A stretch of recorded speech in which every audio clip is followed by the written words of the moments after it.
नमस्कार दोस्तों, आप सभी का स्वागत है कहानी आपकी और मेरी ग्रहों की जुबानी यूट्यूब चैनल के ऊपर। इसमें हम लोग देखते हैं आज मंथली प्रेडिक्शन लिया है जनवरी महीने के लिए। सबसे अच्छा लग्न है आपका मीन लग्न। मीन लग्न के अंदर में आप देखेंगे तो दोनों दैत्यराज गुरु और देवताओं के गुरु यानी कि गुरु आपके स्वामी होते हैं 12th हाउस में, गुरु की राशि है ये। साथ में दैत्य गुरु जो है शुक्राचार्य, जो जिनको कहते हैं शुक्र, वो भी 12th हाउस में काल पुरुष की कुंडली में राजयोग क्रिएट करते हैं।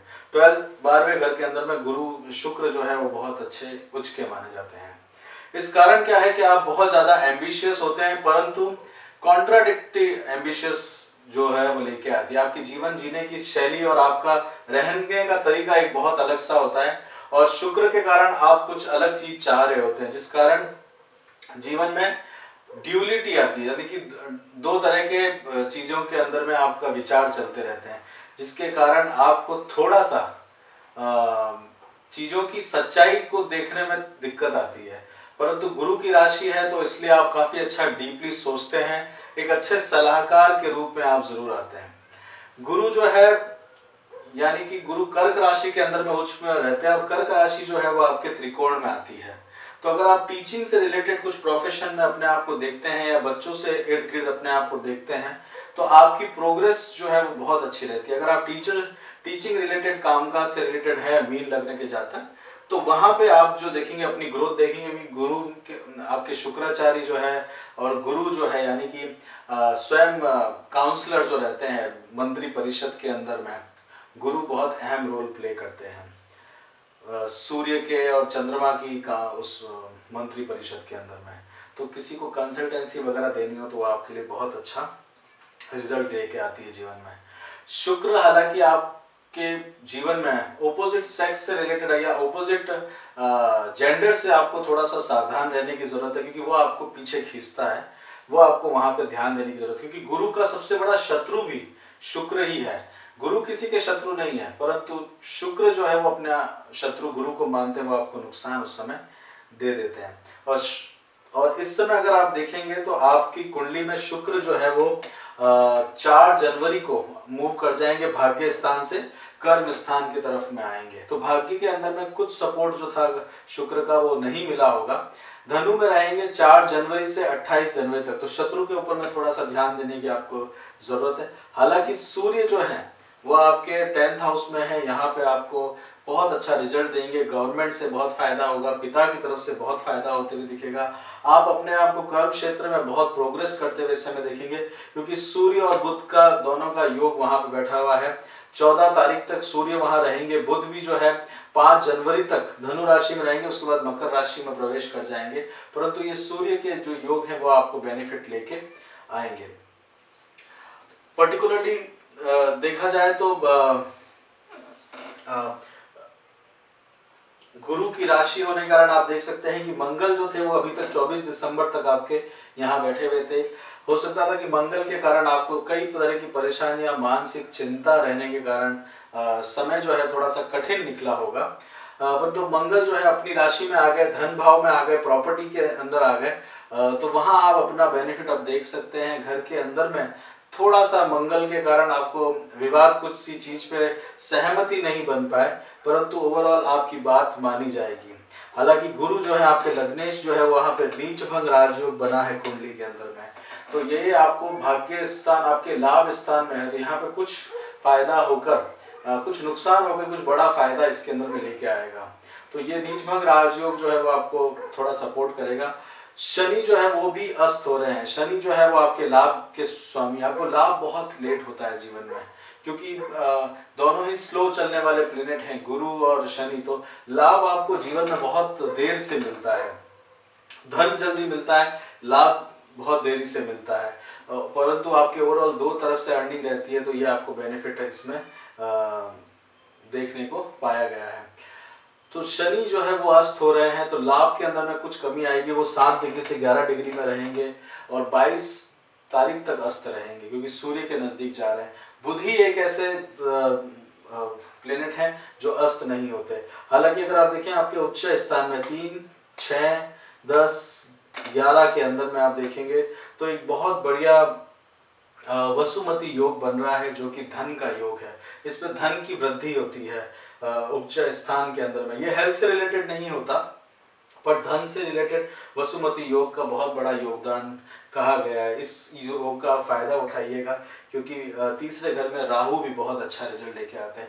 छोटी मोटी ट्रैवलिंग में फायदा देते हैं, लंबी ट्रैवलिंग भी करनी हो तो हिचकेगा नहीं।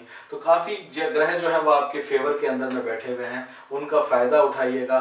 साथ के साथ में 1-2 जनवरी के समय में चंद्रमा आपके 5th हाउस में होंगे तो गज केसरी योग है, तो वहां से भी फाइनेंशियल बेनिफिट आप उठा सकते हैं। साथ के साथ में ओवरऑल ग्रोथ आपको अपने इस महीने में होती हुई दिखेगी। मतलब मीन लगने के लिए ये महीना जो है थोड़ा ग्रोथ लेते हुए आएगा, धन का भी फ्लो इसमें रहेगा। वशी योग भी यहाँ पे क्रिएट हुआ है जो कि सूर्य के कारण है। घर में भी फॉर्चुनेट से मतलब भाग्य का साथ आपको मिलेगा। साथ के साथ में रोचक योग जो है, मंगल जो है अपनी राशि के अंदर में है, वहाँ वो रहेंगे, वहाँ पे अपनी खुद की राशि में रहेंगे, तो वो भी बेनिफिट आपको लेके आएंगे। शनि के कारण जो है नीच भंग राजयोग है शनि और गुरु का, तो 3-4 अच्छे योग आपकी कुंडली में बन रहे हैं, जो वैदिक एस्ट्रोलॉजी के हिसाब से देखा जाए तो काफी बेनिफिशियल आपके लिए रहेंगे। बोलने से आपका काम बनेगा। अगर आप बोलते हैं तो आपको जरूर सक्सेस मिलेगी, क्योंकि सूर्य का सपोर्ट उसमें रहेगा। हालांकि बुध आदित्य योग इतना नजदीक नहीं है, दोनों के अंदर में बहुत डिफरेंस है ग्रहों की डिग्री में, बट फिर भी बोलने से आपको फायदा मिलेगा, क्योंकि सूर्य अकेले ही 10वें घर के अंदर में पब्लिक लाइफ के अंदर में बेनिफिट लेके आते हैं, कर्म स्थान में बेनिफिट लेके आते हैं। हेल्थ से रिलेटेड देखा जाए तो थोड़ा सा आपकी इंप्रूव होती हुई आपको दिखेगी, थोड़ा ध्यान देने की जरूरत है, क्योंकि लग्नेश जो है वो थोड़े नीच के हुए हैं मकर राशि के अंदर में, तो ध्यान देने की जरूरत है। एजुकेशन से रिलेटेड आप देखेंगे तो आप आगे ग्रोथ करते हुए जाएंगे। मंगल की दृष्टि भी एजुकेशन के हाउस के ऊपर में है, बुध की भी दृष्टि वहाँ पे है। एक साथ आप देखेंगे तो लाभ स्थान में आपके काफी ग्रह आ जाएंगे मकर संक्रांति के बाद में, तो वहाँ आपको ध्यान देने की जरूरत पड़ेगी। जॉब से रिलेटेड अगर नया जॉब या अपॉर्चुनिटी आती हो तो उसको आप यहाँ पे बना सकते हैं। धन आपको मिलेगा, धन आपके पास में जल्दी आ सकता है। इस समय मंगल जो है वो जल्दी जल्दी लेके आने के लिए आपका सहायता कर सकते हैं। इस समय आपकी ओवरसीज जाने का प्लान बना रहे हैं तो वो थोड़ा सा उसमें कम है। शादी के लिए ये जो योग है वो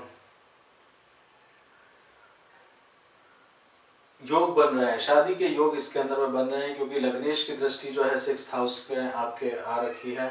आप देखेंगे उस चीज को, और किसी से प्रेम करते हैं तो वो समय उस समय भी आपके लिए ठीक है। चंद्रमा जो है, हालांकि चंद्रमा जो है कृष्ण पक्ष की तरफ जा रहे हैं, अमावस की तरफ जा रहे हैं, परंतु 15 तारीख के बाद में वो आपको अच्छा, वो वापस शुक्ल पक्ष में जाएंगे। 6, 8, 12 के अंदर में चंद्रमा बैठे हुए हैं, तो थोड़ा सा आपको वहां से चिंता जो है वो बनेगी। बिजनेस के रिलेटेड देखा जाए तो बिजनेस आप अच्छे से बना सकते हैं। सूर्य का अच्छा आपको योगदान रहेगा। कहीं पे लोन लेना चाहते हैं, क्योंकि 6th हाउस के स्वामी हैं आपके सूर्य, वो आपके कर्म स्थान में आए, तो लोन लेने से भी आपको बेनिफिट और आगे आप इसमें बढ़ सकते हैं। घर खरीदने और उनके बारे में अगर आप सोच रहे हैं, या जमीन खरीदने के बारे में सोच रहे हैं, तो उसके लिए भी आप कुछ व्यय जरूर उसमें कर सकते हैं। एक लॉन्ग टर्म इन्वेस्टमेंट होगा, परंतु किसी को पैसे देके डॉक्यूमेंटेशन पहले करवाइएगा, पैसे बाद में दीजिएगा। अदरवाइज गुरु खुद नीच के हो रखे हैं, तो वहां से पैसे दोबारा से मिलाना या निकला पाना आपके लिए मुश्किल है, क्योंकि आप बहुत ज्यादा दयालु किस्म के व्यक्ति हैं। तो ज्यादा दया दिखाने के कारण क्या होता है, आपने जीवन में कई बार नुकसान पाया है, और कई बार ऐसा भी देखा गया कि मित्रों की तरफ से भी आपको नुकसान मिल जाता है, क्योंकि आप बहुत ज्यादा दया रखते हैं अपने जीवन में। और अगर इसमें संतान की तरफ से देखा जाए तो संतान जो है वहां से आपको सपोर्ट जो है वो थोड़ा सा उनकी चिंता जरूर इसमें सताएगी, क्योंकि संतान को रिप्रेजेंट करते हैं वहां पे गुरु जो है एग्जॉल्टेड होते हैं, वो अभी डेबिलेटेड हुए हैं, यानी कि वो नीच के हुए हैं। तो बच्चों की तरफ से जो है आपको थोड़ा सा ध्यान देने की जरूरत इस समय पड़ सकती है। शत्रुओं के लिए आपको ज्यादा चिंता करने की जरूरत अभी नहीं है। शत्रु जो है छुटपुट आपके लिए थोड़ा बहुत रहेगा, बट ओवरऑल आपको बेनिफिट, शत्रुओं से परेशानी नहीं होगी। और ओवरऑल देखा जाए तो शनि जो है वो आपके अस्त हो रहे हैं, तो कुछ समय आपको ऐसा हो सकता है कि आइसोलेशन में रहने का मन करे, किसी से मिलने या बातचीत करने का मन नहीं करे, तो उसके लिए आप थोड़ा बहुत बातचीत करते रहेंगे तो ये जनवरी का महीना आपके लिए अच्छे रिजल्ट्स लेके आएगा। बातचीत कंटिन्यू रखेंगे तो कुछ ना कुछ रिजल्ट्स आपके लिए निकलते रहेंगे आपके इस जनवरी के माह के अंदर में। तो ये ओवरऑल रहने वाला है जनवरी का महीना आपके लिए, हेल्थ के लिए, और सारी चीज़ हम लोगों ने कवर करी है। गुरु जो है 8 से 15 डिग्री तक हैं, थोड़ा ये रहेंगे 6 अप्रैल तक वहीं पे रहेंगे। 6 अप्रैल के बाद में मूवमेंट लेंगे, फिर वापस वक्री होके दोबारा से आएंगे यहाँ पे लाभ स्थान में। तब तक आप इसका जो है अपने लाभ और धन को जो है अच्छी तरह से प्लान कर सकते हैं, क्योंकि अभी धन भाव से वो व्यय भाव में जाएंगे, लाभ भाव में। तो व्यय भाव में जाने से पहले अभी प्लानिंग करेंगे तो उसके रिजल्ट्स आपको 4 अप्रैल के बाद में अच्छे दिख सकते हैं। तो ओवरऑल आपका जो ये समय है जनवरी का वो अच्छा रहने वाला है। सूर्य का फ़ायदा उठाइए, सूर्य के मंत्र और बली कर सकते हैं, पिता की तरफ से फ़ायदा है, गवर्नमेंट की तरफ से फ़ायदा है, मंगल भी आ गए अपनी ही राशि के अंदर में, वो बेनिफिट देने वाले हैं। साथ के साथ में आध्यात्म से रिलेटेड जो अगर आप कार्य करते हैं तो उसमें आपकी रुचि बढ़ती जाएगी, क्योंकि केतु आपका वहाँ पे बैठा हुआ है। केतु आपको आध्यात्म की तरफ लेके जाएगा।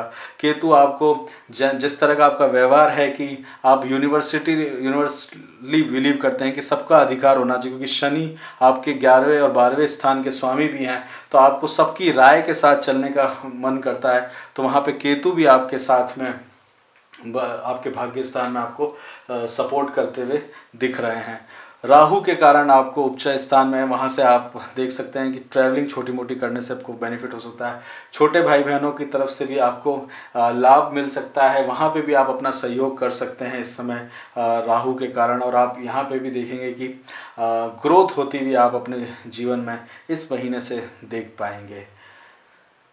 बहुत बहुत धन्यवाद आपका सुनने का। इसको कोई चीज़ अगर मिस हो गई हो तो उसको कमेंट सेक्शन में ज़रूर दीजिएगा, लाइक करिएगा वीडियोस को, ताकि हमें पता चल सके कि आपको कैसा लग रहा है। और भी वीडियोस अगर आपको चाहिए तो आप इसको चैनल को सब्सक्राइब करिएगा। मीन लग्न के जातकों से तो मेरा हमेशा उम्मीद रहता है कि वो जल्दी ही सब्सक्राइब कर देते, क्योंकि बहुत दया के मतलब भगवान को करुणा निधान कहा जाए तो इनको दया का निधान कहना कोई गलत नहीं कहा जाएगा। बहुत बहुत धन्यवाद आप लोगों का सुनने के लिए। जय श्री राम।